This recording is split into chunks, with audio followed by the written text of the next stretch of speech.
warrior. So he consecrated a temple in the name of Lord Vishwambara, who is the form of Vishnu, in 1932 over there. It's the four-armed Murti, like Vishnu, the conch, discus, mace and lotus. It's a beautiful and serene idol which is built with white marble. It's one of the interesting things. And then there is a 70th annual festival which they conduct every year, which is very famous for its cultural importance. All the Vaidya, Vadya, Ghosha, all this come together, the Kathakali, the musicians, all they come together for this festival. And another important fact about this particular temple is that there is no difference in any caste and creed. All are same over there. So this is about Kottakkal Vishwambara Swami. So I'll just give you an idea about the lyrics, how it is. The Pallavi says, Shri Vishwambaram Upasmahe. Vishwambara means the all-pervading one. And we are worshipping you. Shri Shweta Durga Deshesham Vishwanadham Swanadham Nadam Tam. Shweta Durga Deshesham. Durga Desha means one who is residing in a fort. So Kottakkal, the name itself literally says that one who is inside the fort. So this is about that, and Vishwanadham, Swanadham, Nadam, Tam. That is the Pallavi. Anupallavi goes like this. Sri Vallabhesham Vaidyanadam. Sri Vallabhesham, one who is the consort or one who is the lover of Sri, Lakshmi. Or you can take it as another interpretation for this can be one who attracts auspiciousness. Vaidyanadam. Sri Shweta Shilamaya Suvigraham. Shweta Shilamaya means one who is made of white stone. So I already told that he's built with white marble. So Shweta Shilamaya Suvigraham. One important thing about white color is that it never absorbs. It reflects. So if you see the Anupallavi as a whole, one who attracts all the auspiciousness and reflects all the bad energy. That's one way of interpretation, I think. Then in Madhyamakala it says, Devamrita Purita Kumbhadaram.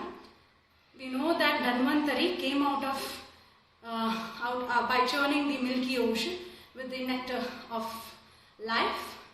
Vishnu Dhanvantari Rupadaram.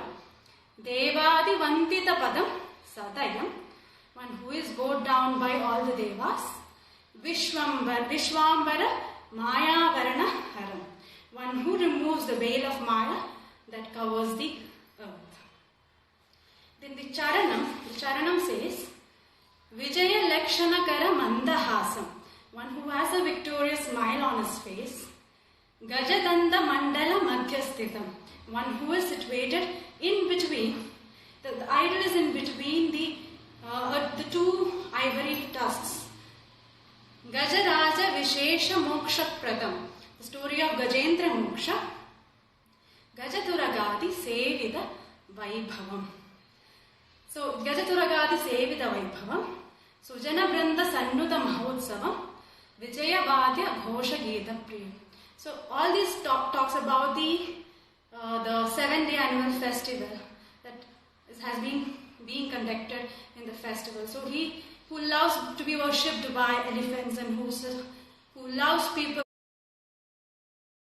coming in crowd and celebrating the Mahotsavam with the drums of victory sound. So that is the meaning of this. Then the Madhyamakala Charanam says, Vaidya Veda Tattva Bodha Pradam. Vaidya Veda is Ayurveda. So one who gives the knowledge about Ayurveda. Yoga Bhoga Vitarana Nipunataram. One who is adept in granting the devotee's desire, both spiritualistic and materialistic. Vaidya Ratnadi Pujitam Rachitam. Here is where he says about the consecration done by the Ashtavaidya, Sri P. T.S. Warrior. Roga Shoga Adihara Bhishakvaram. Roga Shoga, one who cures all the Roga and Shoga. So this is beautiful composition. I was really surprised and he was really, helpful in giving the meanings, everything. Thank you so much, Jay Krishnan Chetta, for giving me this. It's a beautiful composition. I think he's also watching. So I have given a different take on it. Can't say different take, but a little bit different interpretation. We all know that.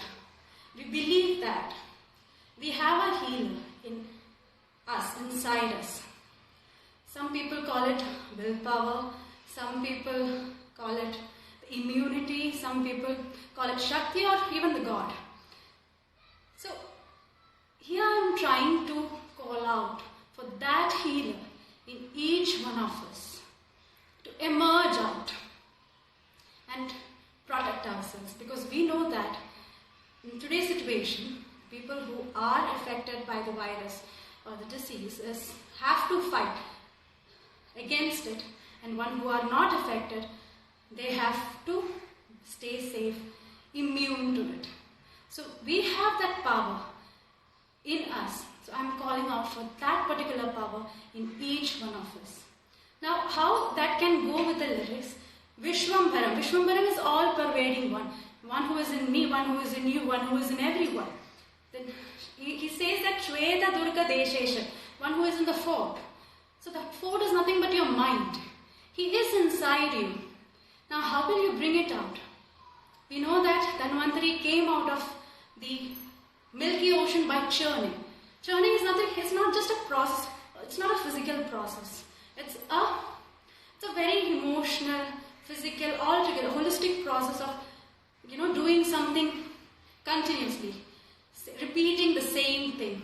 So when you do that, when you churn your mind, when you break that fort and churn your mind, that healer will come out. So then it says that Sri Vallabhesham, as I said, one who attracts. He is the one who attracts auspiciousness and reflects all the bad energy.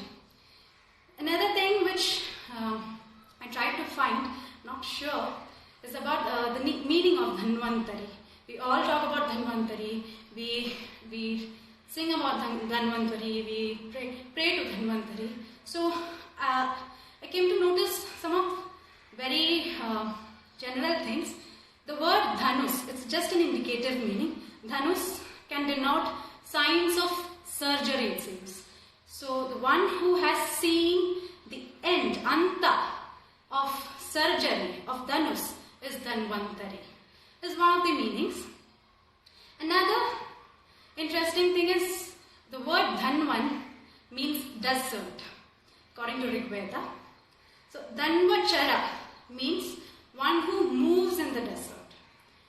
So Dhanvan iva prapasi. Prapa means the oasis. So it says that, O Lord, you are like the place where water is distributed to the travelers in a desert. So he is like the oasis in the desert.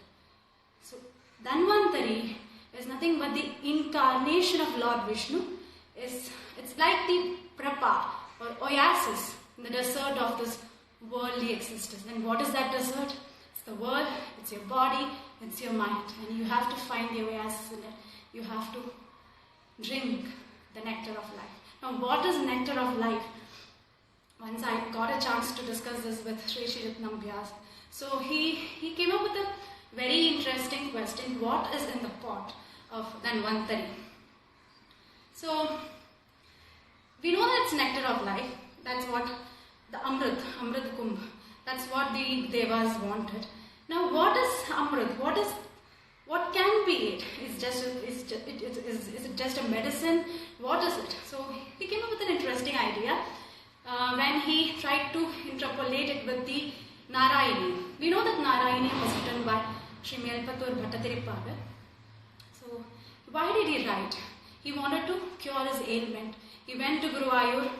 He started from the Matsya avatar and he explained, and at the end of each dashaka, he calls out for different names of Guruvayurappa and requests him to cure his ailment.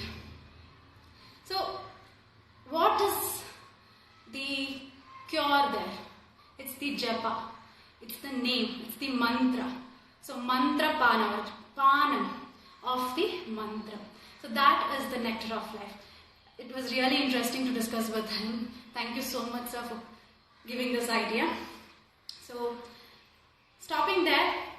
Now, in short, what I am trying to say is that He, who is the healer in each one of us, the one who fights disease, fear and sickness, the one who is all-pervading, the one who has the knowledge of the nectar of life, a healthy life.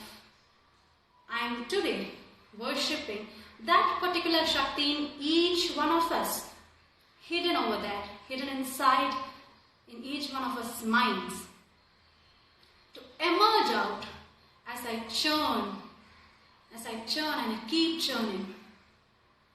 O Vishwambhara, be the oasis in the desert of this worldly existence. So, it's a composition by Sri Jayakrishna Muni in Sri Raga Aditala. Thank you.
योगभोगवितरणनि पुनतरं वैद्यरागानि पूजितमजिनं